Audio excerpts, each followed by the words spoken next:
المجال ديال الترددات المنخفضة.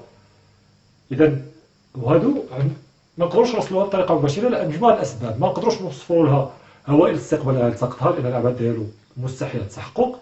ثاني حاجة أنها كتخمد مع طول المسافة. ثالث حاجة هو أن المستقبل ما كيقدرش يميز مجموعة نظرا لكثرة الإشارات ما يقدرش يميز بيناتهم، يعني كيتم التداخل ديالهم. ثالث حاجة هذه مزيان. نقل المعلومات يتم بكيفية جيدة في الهوت فريكونس، يعني في مجال التردد المرتفع.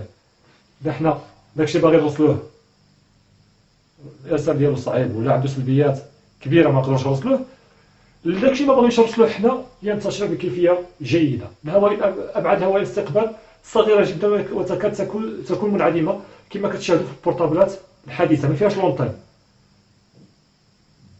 الحيز ولا المجال ديال الترددات مجال شاسع جدا، وبالتالي يمكن التمييز ما بين الموجات ولا ما بين الاشارات بكيفيه جيده. ما يمكنش يوقع التداخل بيناتهم لان الحيز ديال مجال الترددات المرتفعه حيز ولا مجال كبير جدا، وبالتالي يمكن الفصل ما بين الاشارات والمستقبل. ثالث حاجه هو انها لا تخمد مع طول المسافه. اذا حنا شنو غنديرو؟ حنا باغي نوصلو هذه، ولكن اللي كيتصل مزيان هو الهوت فريكونس. اش غنديرو؟ غنستغلوهم بجوج. غناخدو لان هذه المعلومات اللي باغي نرسلوها جايه في الباس فريكونس. المعلومات اللي باغي نرسلوها غناخدوها لانه هي اللي باغي نرسل، خصها تمشي. الهوت فريكونس كتنتشر مزيان. اش كنديرو؟ كنقولوا بان الهوت فريكونس هذه تحمل الباس فريكونس وتنتشر. اذا نستعملوا هذه باش تحمل لنا الاشاره اللي باغيين نوصلوها.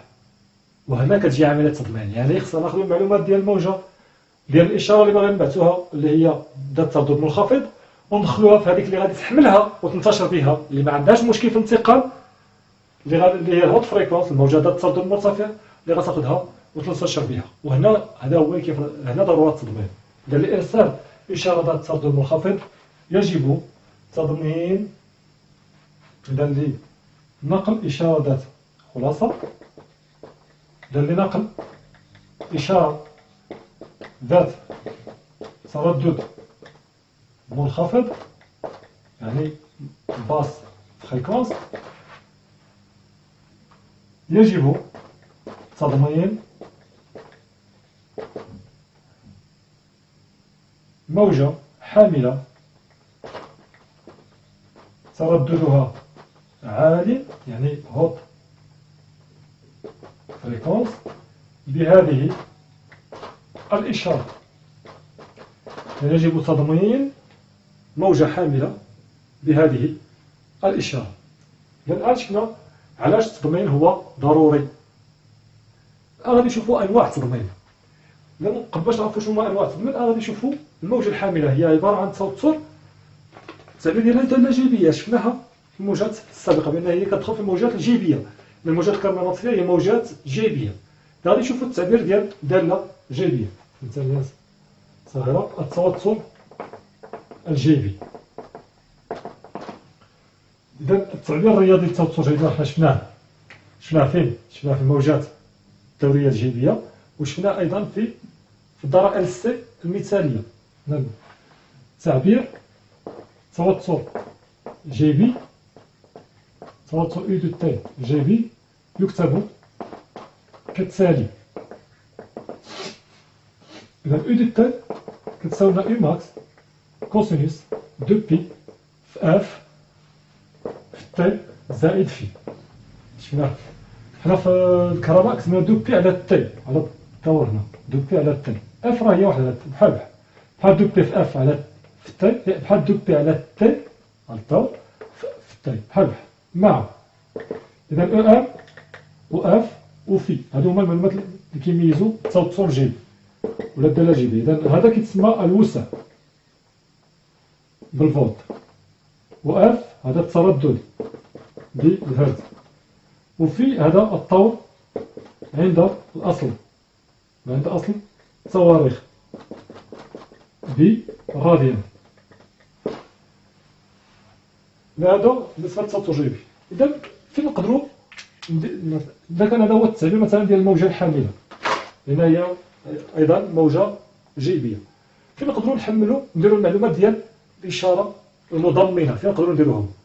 إذا كنقدروا نديروا المعلومات ديال الاشاره المضمنه هنا في الوسع، وهنا كنهضروا على تضمين الوسع اللي هو الموضوع ديال الدرس اللي غنطرقوا له في الدرس في الفقره المقبله ان شاء الله.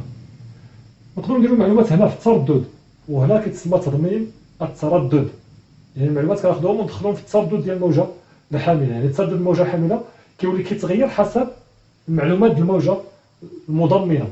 نقدروا نديروهم هنا في الطور، وهنا كنهضروا على تضمين الطور. عندنا ثلاثه الانواع ديال التضمين اللي نقدروا نديروها. نقدروا نديروا تضمين الوسع او تضمين الطور او تضمين التردد. نديروا مقادير ثلاثه صغيره.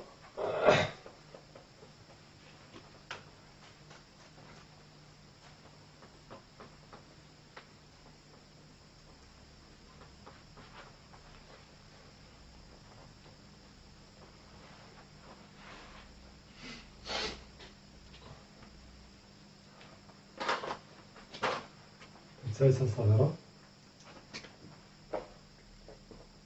مقادير يمكن تضمينها. مقادير يمكن تضمينها. مقادير يمكن تضمينها. نقدروا نضمنوا المعلومات داخل الوسع. نهضروا على تضمين الوسع. إذا هذا الأولى تضمين الوسع. إذا درنا تضمين الوسع في هذه الحالة هذه كنلقاو بأن الوسع ديال الموجة الحاملة كيولي كيتغير حسب الموجة المضمنة. إذا في وسع الموجة الحاملة أم، في هذه الحالة من وسع الموجة الحاملة أم يتغير حسب الإشارة المضمنة. المضمنة قلنا هي اللي غادي نرسلوها، وتعبير التوتر المضمن وتعبير التوتر المضمن. دا شنو قلت هو التوتر المضمن؟ هو داك التوتر الحامل من بعد ما دخلنا له الإشارة المضمنة. وتعبير التوتر المضمن يكتب كالتالي: U دو تي كتساوي لنا أم دو تي. هنا أم كانت غير عدد، هنا ولات دالة كتغير. أم دو تي كوسينوس دو بي في اف تي زائد في. إذا هذه تضمن تضمين الوسع. إذا المعلومات كتكون هنا في الوسع. الآن تضمين التردد. في هذه الحالة هذه شكون غيكون كيتغير حسب الإشارة المضمنة؟ هو تردد. إذا تردد الموجة الحاملة، يعني هذا F، يتغير حسب الإشارة المضمنة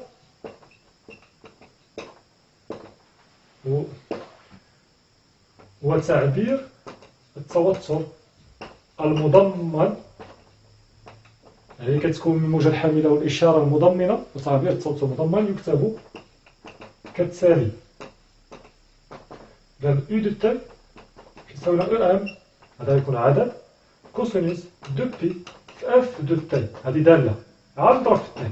إذا هذه مبقاتش عدد ولات دالة، اف دو تي زائد في. إذا هنا بقى لنا الثالثة هو تضمين الطور. تضمين طور. إذا في هذه الحالة هذه طور الموجة، يعني في طور الموجة الحاملة في يتغير حسب الإشارة المضمنة وتعبير التوتر المضمن